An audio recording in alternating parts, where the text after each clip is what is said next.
جس شخص کی بیوی ناراض ہو بغیر کسی شرعی وجہ کے، جیسے ہماری آج کل کی ناراضگیاں، پیچھے کوئی شرعی وجہ نہیں، اور اس کو خامند کو ناراض کر کے وہ رات گزار رہی ہے، تو ساری رات اس پہ اللہ کی لعنت برستی رہتی۔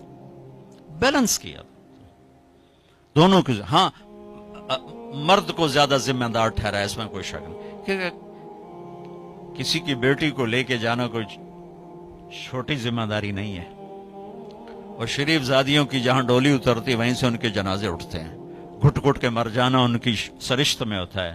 طلاق ہمارے یہاں ایک لعنت ہے کہ گزارا نہیں ہوتا تو بھی کر گزارا، نہیں ہوتا کر گزارا۔ ایسے موقعوں کے لیے تو اللہ نے جدائی کر رکھا۔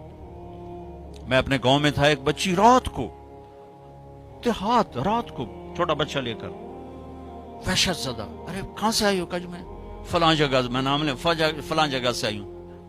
کیا کرنے؟ کہا جی مجھے میرے خامد سے بچاؤ، مجھے طلاق لے دو۔ میں نے کہا بیٹی اپنے ماں باپ سے کیا، میرے پاس کیا کرنے آگی؟ کہا جی وہ کہتے ہیں تو نے طلاق لی تو ہم تمہیں قتل کر دیں گے، اور میرا خامد روزانہ مجھے مارتا ہے، آج تک کوئی دن ناغہ نہیں، روز مجھے مارتا ہے، اللہ کے واسطے میری جان بچاؤ۔ کہا بیٹی میں کیا کر سکتا ہوں، میرے پاس آنسوؤں کے سوا کچھ بھی نہیں، میں تو یہ دعا کر سکتا ہوں، رو سکتا ہوں، اور میں کچھ نہیں کر سکتا۔ میں تمہارے خاندانی معاملات میں کیسے دخل دوں؟ ہاں میرا کوئی رشتہ ناتا ہوتا تو پھر میں کوئی دخل دیتا، لیکن میں تمہیں جانتے نہیں تم کون ہو۔